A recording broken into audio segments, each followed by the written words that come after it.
નમસ્કાર મિત્રો દેશ અને દુનિયાના સુપરફાસ્ટ સમાચારમાં તમારું સ્વાગત છે।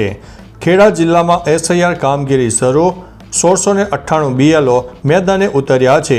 પ્રક્રિયામાં સહયોગ આપવા માટે જનતાને અપીલ કરવામાં આવી છે। કારમાં દારૂની હેરાફેરી, ભાવનગરમાં પ્રવેશતાની સાથે જ 2 આરોપીને પોલીસે દબોચી લીધા છે। ઉનામાં વરસાદને કારણે પાક નિષ્ફળ જતા ખેડૂતે જીવન ટૂંકાવ્યું। દીકરીઓના લગ્ન અને ઢોરના ચારાને લઈને તે પોતે ચિંતિત હતા।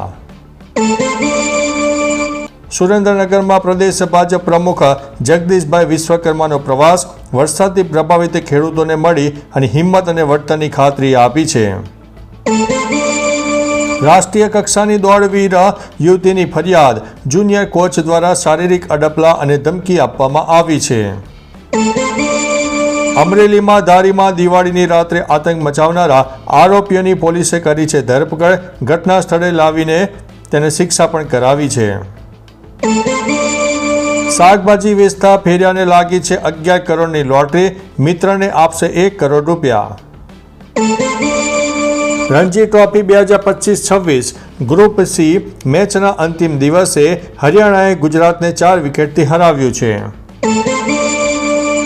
સાબરકાંઠા જિલ્લાના ખેડૂતોને પડ્યા પર પાટો, મગફળી, સોયાબીન બાદ હવે ટામેટાનો પાક નિષ્ફળ થઈ રહ્યો છે।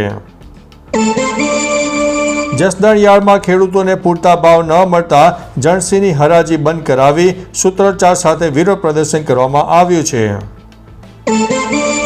ભરૂચના ઉદ્યોગો સંકટમાં, યુક્રેન યુદ્ધ, અમેરિકન ટેરિફ અને કામદાર અછતનો ત્રિપુટી ઝટકો લાગ્યો છે। જૂનાગઢ જિલ્લામાં એસઆઈઆર પ્રક્રિયા શરૂ થઈ ગઈ છે। મતદાર યાદીમાં સુધારા માટે 1 મહિનાનું અભિયાન ચલાવવામાં આવશે। 3 વર્ષમાં 77 લાખથી વધુ લોકોએ અમદાવાદના અટલ બ્રિજની મુલાકાત લીધી। અમદાવાદ મ્યુનિસિપલ કોર્પોરેશનને થઈ છે 27 કરોડની કમાણી। સ્વામી ઓમકારાનંદ સરસ્વતીનો અનોખો યોગ પ્રયોગ, હાથ અને પગની આંગળી પર કરે છે શરીરનું સંતુલન। ઈચ્છાપોર ગ્રામ પંચાયત કૌભાંડ, 2014ના 28.85 લાખના આર્થિક ગબનમાં માજી સરપંચ અને ઉપસરપંચની ધરપકડ કરવામાં આવી છે। સુરત જીઆઈડીસી વિસ્તારોમાં ધમકીભર્યા પોસ્ટરોથી તણાવ, પોલીસની સઘન કાર્યવાહી વચ્ચે શરૂ થયા છે કારખાના। નર્મદા જિલ્લાના 562 ગામોમાં સર્વેની કામગીરી શરૂ, સાંસદ વસાવાએ કહ્યું કે જલ્દી સહાય મળે તેવી અધિકારીઓને સૂચના આપવામાં આવી છે। વલસાડ જિલ્લામાં 51,230 હેક્ટરમાં ડાંગરના પાકને નુકસાન થયું છે। કુલ 469 ગામોમાં નુકસાનીની ફરિયાદ નોંધવામાં આવી છે। ધરતીપુત્ર બાદ પશુપાલકોના માથે મુસીબતનો આભ ફાટ્યો, પશુઓના ઘાસચારાની અછત હવે સર્જાઈ રહી છે। ભવનાથ તળેટી ધીમે ધીમે થઈ રહી છે ખાલી, ભાવિકોએ કહ્યું મંજૂરી આપો તો કાદવ અને કીચડમાં પણ પરિક્રમા કરી લઈશું। ખેડામાં 1,35,000 હેક્ટર જમીનનો પાક નુકસાની સર્વે પૂર્ણ થયો છે। ખેડૂતોને યોગ્ય વળતરની અપેક્ષા છે। તાપી જિલ્લાની મુલાકાતે કૃષિમંત્રી આવ્યા, પાક નુકસાનીનું નિરીક્ષણ કરીને ખેડૂતો સાથે સંવાદ પણ વ્યક્ત કર્યો।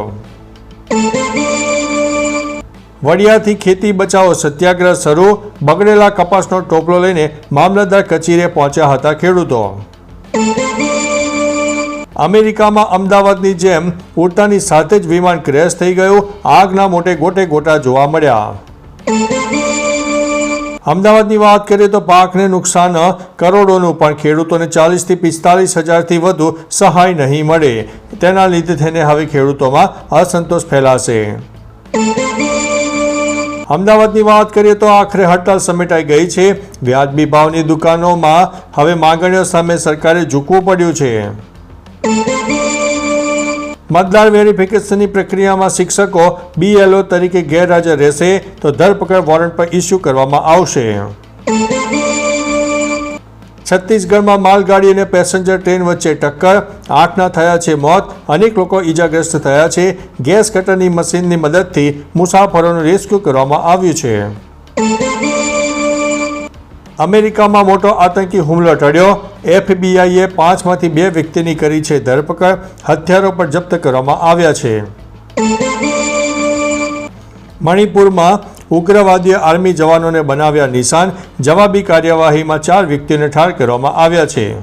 તો ચાલો મિત્રો, ફરીથી દેશ અને દુનિયાના સુપરફાસ્ટ સમાચાર લઈને મળતા રહીશો. ત્યાં સુધી અમને રજા આપશો. નમસ્તે.